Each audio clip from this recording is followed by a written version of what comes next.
Hi everyone, আসসালামু আলাইকুম। আশা করি সবাই ভালো আছেন। আজকে আবারও চলে আসলাম আপনাদের মাঝে অনেক দিন পর আরও একটা নতুন রেসিপি নিয়ে। আজকে আপনাদের সাথে শেয়ার করব কচি তালের পুডিং, মানে যেটাকে বলে ডাব পুডিং। আজকে আপনাদের সাথে শেয়ার করব ডাব পুডিং।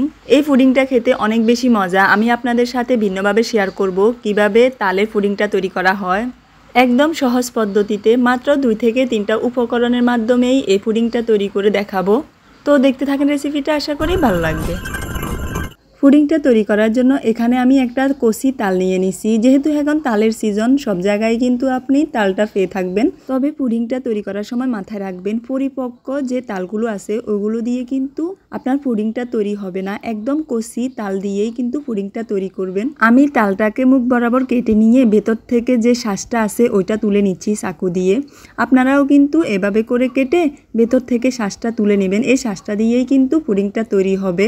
একটা তালের শ্বাস দিয়েই কিন্তু আমি আজকে পুডিংটা তৈরি করব। একদম বেশি বড় করব না, আপনারা চাইলে এর থেকে কম বেশি করতে পারেন। শ্বাসগুলো তুলে নেওয়ার পর শ্বাসের ভিতর যে সাদা অংশগুলো আছে, মানে যেটাকে বলে আঁশ, ওইগুলো আমি ফেলে দিছি। দেখেন একদম স্বচ্ছ পানির মতো চকচক করতেছে। এখন আমি এগুলাকে খুব ভালোভাবে ব্লেন্ড করে নেব। খুব ভালোভাবে ব্লেন্ড করে নিতে হবে। এখন আমি এগুলাকে ব্লেন্ড করে এক পাশে রেখে দেব।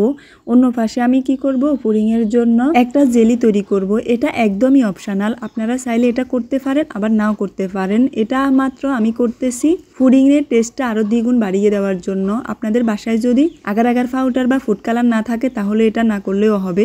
একটা ফ্যানে আমি 1 কাপ পরিমাণ পানি দিয়ে দিছি। পানির ভিতর দিয়ে দিচ্ছি আগার আগার পাউডার 1/2 টেবিল চামচ। অবশ্যই পানিটা ঠান্ডা থাকাকালীন আগার আগার পাউডারটা দিতে হবে।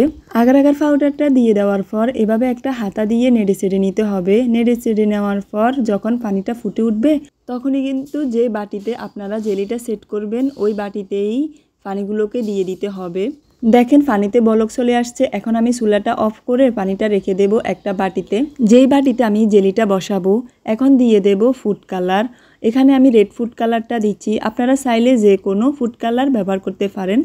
এখানে 2 ফোঁটা ফুড কালার দিয়ে একটা হাতা দিয়ে নেড়ে চেড়ে মিশিয়ে নিচ্ছি। এখন আমি খুব সুন্দরভাবে 15 থেকে 20 মিনিটের জন্য এভাবে রেখে দেব। 15 থেকে 20 মিনিটের ভিতর জেলিটা একদম খুব সুন্দরভাবে হয়ে গেছে। আমি 5 মিনিটের জন্য ফ্রিজেও রেখেছিলাম। অবশ্যই নর্মাল ফ্রিজে রাখবেন ঠান্ডা হওয়ার জন্য।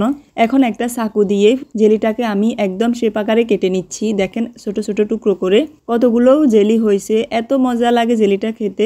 আপনারা যে কোনো ডেজার্ট তৈরি করার সময়ও এভাবে জেলিটা বসাতে পারেন। আমি আবারও বলছি, ডাবের পুডিংয়ের জন্য এই জেলিটা একদমই অপশনাল। এটা তোমরা চাইলেও দিতে পারো আবার নাও দিতে পারো। এখন আমি ডাবের যে শ্বাসটাকে ব্লেন্ড করে রেখেছিলাম ওইটা দিয়ে দিচ্ছি একটা ফ্যানে।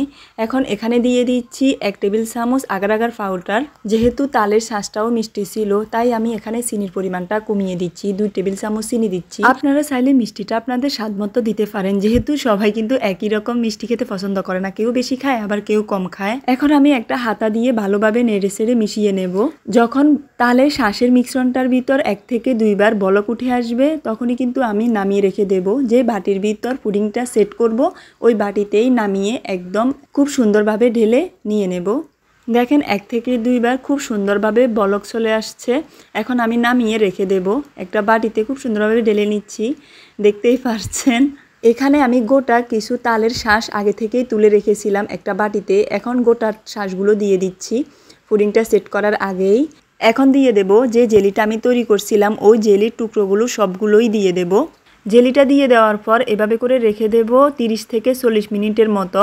কোনো নাড়াচাড়া করা যাবে না। এভাবেই কিন্তু আপনার জেলিটা খুব সুন্দরভাবে বসে যাবে। আপনারা চাইলে কিন্তু নর্মাল ফ্রিজেও রাখতে পারেন, অবশ্যই ঠান্ডা করে রাখতে হবে, তাহলেও কিন্তু খুব সুন্দরভাবে জেলিটা বসে যাবে। 30-35 মিনিট পর আমি আবারও চলে আসছি আপনাদের মাঝে। দেখেন পুডিংটা কতটা সুন্দর হয়েছে, কতটা কালারফুল হয়েছে। এটা অনেক বেশি লোভনীয় ছিল, খেতেও অনেক বেশি মজা ছিল।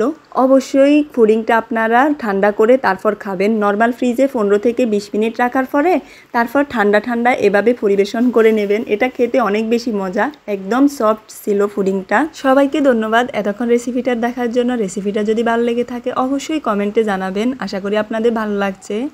আর আমার চ্যানেলে যদি নতুন হয়ে থাকেন অবশ্যই সাবস্ক্রাইব করে পাশে থাকবেন। আল্লাহ হাফেজ, আসসালামু আলাইকুম, ভালো থাকেন সবাই।